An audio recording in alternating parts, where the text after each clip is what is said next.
નમસ્કાર ખેડૂત મિત્રો, ફરી એકવાર સ્વાગત છે આપણી ચેનલ કિસાન હેલ્પમાં. ખેડૂત મિત્રો, જૂન મહિનો એટલે ખેતરમાં નવી આશા અને વાવણીનો સમય. પરંતુ શું ક્યારેય એ વિચારવામાં આવ્યું છે કે શા માટે અમુક ખેડૂતોને ખૂબ જ ઓછી મહેનતે પણ બમ્પર પાક મળે છે, જ્યારે ઘણા ખેડૂતો ગમે એટલા મોંઘા ખાતરો નાખે તો પણ પાક સુકાઈ જાય છે? આ કોઈ નસીબનો ખેલ નથી, પણ સમય અને નક્ષત્રનું સાચું ગણિત છે. આજના આ વિડીયોમાં ખેડૂત મિત્રો આપણે મુખ્ય 3 વાત કરીશું. પહેલી વાત, જૂન મહિનામાં વાવણી માટે કયો સમય અને કઈ તારીખો સૌથી બેસ્ટ છે, જેથી બીજનો એક પણ દાણો બગડે નહીં અને ઉગાવ પણ ખૂબ સારો આવે. બીજી વાત, મોંઘા ખાતરો પાછળ હજારો રૂપિયા બગાડ્યા વગર માત્ર ₹2ના સામાન્ય ખર્ચે આપણે પાકને શરૂઆતથી જ લીલોછમ અને તંદુરસ્ત કેમ રાખવો. ત્રીજી વાત, ધમધમતા ઉનાળાના તાપમાં પણ કપાસના પાકને માત્ર 48 કલાકની અંદર 100% ગેરંટી સાથે ઉગાવવો કેવી રીતે મેળવવો. ખેડૂત મિત્રો, આજના આ વિડીયોમાં આપણે 3 બાબત ઉપર ચર્ચા સંપૂર્ણ કરવાના છીએ, એટલે ખાસ કરીને ખેડૂત મિત્રો વિડીયોના અંત સુધી બન્યા રહેજો. અને જે ખેડૂત મિત્રો આપણી આ ચેનલ પર નવા આવ્યા હોય તો ખાસ કરીને આપણી આ ચેનલને અત્યારે જ સબસ્ક્રાઈબ કરી નાખજો, કેમ કે આપણી આ ચેનલ પર આવા જ અવનવા ખેતીને લગતા વિડીયો મૂકવામાં આવતા હોય છે. ખેડૂત મિત્રો, પહેલાં આપણે વાત કરીએ કે જૂન મહિનામાં જ્યારે ગરમીનો પારો 43 ડિગ્રીથી લઈ 46 ડિગ્રીની વચ્ચે હોય છે, ત્યારે કપાસનું વાવેતર કરવું એ મોટા જુગાર જેવું ગણાય છે. અતિશય ગરમીને કારણે કપાસના બીજ જમીનમાં બળી જાય છે અને મોંઘા બિયારણ પણ ફેલ થાય છે. તો ખેડૂત મિત્રો, ખાસ વાવેતર કરતાં પહેલાં કોઈ પણ બીજ હોય તો એને ધાન સમૃદ્ધિનો પટ મારવો જોઈએ. હવે ખેડૂત મિત્રો, તમે પ્રશ્ન કરશો કે આ ધાન સમૃદ્ધિ શું છે? તો ખેડૂત મિત્રો, આ ધાન સમૃદ્ધિ nano technology based all in one plant booster છે. બીજને ધાન સમૃદ્ધિનો પટ મારવાથી ફાયદો શું થશે? તો એક તો બીજનો ઝડપી અને 100% ઉગાવો તમને જોવા મળશે, અને બીજું, છોડ ઉગવાની સાથે જ એકદમ લીલોછમ અને તંદુરસ્ત ઉગશે. માત્ર ₹2ના પ્રતિ કિલોએ ખર્ચ થશે અને ખાસ તમે અન્ય બીજી દવાઓ સાથે સરળતાથી મિક્સ કરી શકશો. પ્રમાણની વાત કરીએ તો 100 મિલી ધાન સમૃદ્ધિ પ્રતિ 20 કિલો બિયારણમાં ઉપયોગ કરવાનો. અને ખાસ ખેડૂત મિત્રો, ધાન સમૃદ્ધિનો બિયારણમાં પટ તો મારી શકાય છે, સાથે સાથે ધાન સમૃદ્ધિ એક શુદ્ધ ઓર્ગેનિક પ્રોડક્ટ છે. એમાં કાર્બન તત્વો, એમિનો એસિડ અને સીવીડ એક્સ્ટ્રેક્ટ એટલે કે દરિયાઈ શેવાળનું મિશ્રણ છે. આનાથી ફાયદા શું થશે? તો તંતુ મૂળનો ફેલાવો સારો થશે, જેથી જમીનમાંથી પોષક તત્વો ખેંચવાની ક્ષમતા પણ વધશે. પાકનો કલર એકદમ ઘાટો લીલો બને છે અને વિકાસ વેગીલો થાય છે.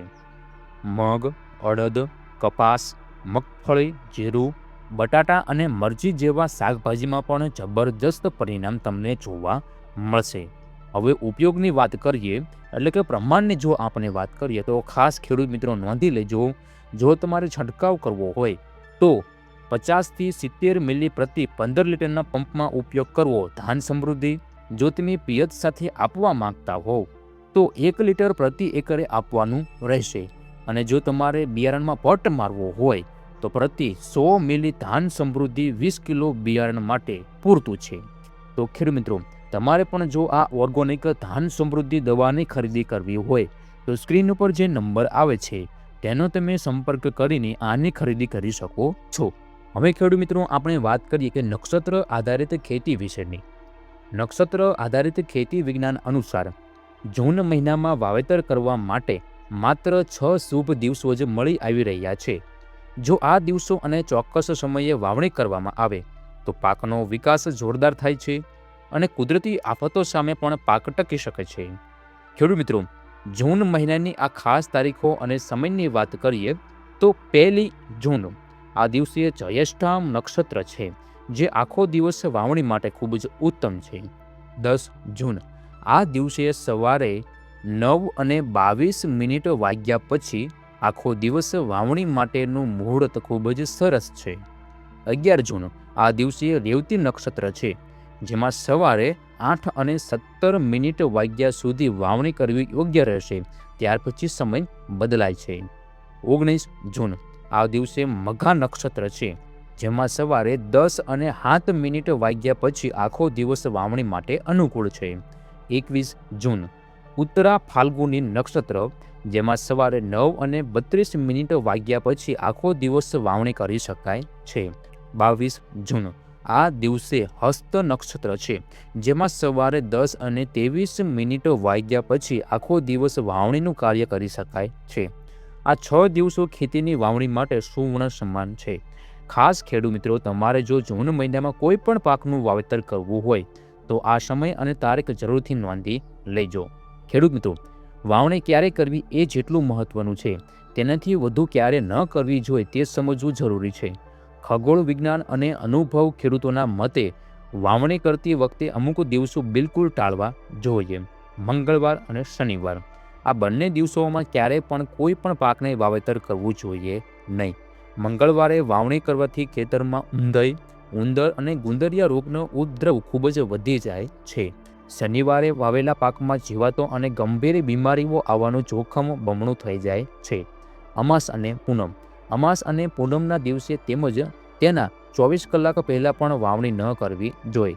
આ દિવસોમાં સૂર્ય અને ચંદ્રના આકર્ષક બળને કારણે માટીના ભેજમાં ભારે ઉતાર ચઢાવ આવે છે, જેથી બીજ અંદર જ સડી જવાની શક્યતા રહે છે. આ નાની સાવચેતી રાખવાથી બિયારણ પાછળ કરેલો ખર્ચા પાણીમાં જતો બચી શકાય છે. ખેડૂત મિત્રો, જમીનને પોચી કરવા માટે અને નિંદામણ મુક્ત રાખવા માટે ખેડ અત્યંત જરૂરી છે, પરંતુ ખેડ કરવા માટે પણ શાસ્ત્રો અને વૈજ્ઞાનિક પદ્ધતિમાં અમુક દિવસો નક્કી કરાયેલા છે. ખેડ ક્યારે ન કરવી? મંગળવાર, શનિવાર અને રવિવારના દિવસે ખેતરમાં હળ કે ટ્રેક્ટર ચલાવવું હિતાવહ નથી. ખેડ માટેના ઉત્તમ દિવસોની જો વાત કરીએ તો સોમવાર, બુધવાર, ગુરુવાર અને શુક્રવાર એ ખેતર ખેડવા માટે ખૂબ જ શુભ દિવસો ગણાય છે. આંતરખેડ એટલે કે નિંદામણ પાક ઉગી ગયા પછી વચગાળાની જે ખેડ કે રાબ ચલાવવાની હોય એના માટે બુધવાર એ સમગ્ર સપ્તાહનો સૌથી શ્રેષ્ઠ દિવસ માનવામાં આવે છે. બુધવારે કરેલી આંતરખેડથી પાકના મૂળને નવું જોર મળે છે અને નિંદામણ ઝડપથી સાફ થઈ જાય છે. ખેડૂત મિત્રો, ખેતી અને ચોમાસાનો નક્ષત્રો સાથે ખૂબ જ જૂનો નાતો છે. આપણા વડીલો વર્ષોથી પંચાંગ જોઈને વરસાદનો અંદાજ મેળવતા આવ્યા છે. વર્ષ 2026માં ચોમાસાના પ્રારંભિક નક્ષત્રો અને એમના વાહનો કંઈક આ પ્રમાણે છે. પહેલું, મૃગશીર્ષ નક્ષત્ર 8 જૂનથી 21 જૂન. આ નક્ષત્રનું વાહન ડેટકો છે. એના કારણે વાતાવરણમાં ભેજ અને સખત બફારો વધશે, પવન ફૂંકાશે અને પ્રી મોન્સૂન વરસાદના સારા ઝાપટા શરૂ થશે. આ સમય દરમિયાન જમીનને પોચી કરી સેન્દ્રિય ખાતરો ખેતરમાં નાખવા માટે ખેડૂતો માટે બેસ્ટ ટાઈમ છે. બીજું, આદ્રા નક્ષત્ર 22 જૂનથી 5 જુલાઈ. આ નક્ષત્રનું વાહન ગધેડો છે. આ નક્ષત્ર બેસવાની સાથે જ પવન જોરદાર ફૂંકાશે અને ગુજરાત તેમજ સૌરાષ્ટ્રમાં સારો એવો સાર્વત્રિક વરસાદ પડશે. વડીલોની ખૂબ જ પ્રખ્યાત કહેવત છે કે જો વરસે આદરા તો 12 માસ પાધરા. અર્થાત જો આ નક્ષત્ર દરમિયાન પૂરતો વરસાદ પડી જાય તો આખા વર્ષનો પાક ખૂબ જ સફળ અને બમ્પર ઉત્પાદન આપનાર બને છે. ખેડૂત મિત્રોએ માત્ર નક્ષત્ર પર આધાર રાખવાને બદલે જમીનમાં ઓછામાં ઓછા 3 થી 4 ઇંચ સારો વરસાદ પડી જાય અને માટી બરાબર ઠરી જાય ત્યાર પછી જ કપાસ કે મગફળીની વાવણી શરૂ કરવી જોઈએ, જેથી બીજ બગડવાનું જોખમ સાવ શૂન્ય થઈ જાય. જૂન મહિનામાં નક્ષત્રોના આ વિજ્ઞાનને સમજીને જો માટી અને સમયનું આયોજન કરવામાં આવે તો કુદરત ક્યારેય પણ ખેડૂતોને પાછો પડવા દેતી નથી. જો આ ઉપયોગી માહિતી ગમી હોય તો ગુજરાતના ખૂણે ખૂણે વસતા દરેક ખેડૂતો સુધી આ વિડીયો પહોંચાડજો અને શેર કરવાનું ભૂલતા નહીં. આવી જ અવનવી ખેતીને લગતી માહિતી માટે અમારી ચેનલ કિસાન હેલ્પને અત્યારે જ સબસ્ક્રાઈબ કરી નાખજો. મળીશું એક નવા વિડીયોમાં નવી માહિતી લઈને સાથે. ત્યાં સુધી તમારા બધાનો ખૂબ ખૂબ આભાર. જય જવાન, જય કિસાન.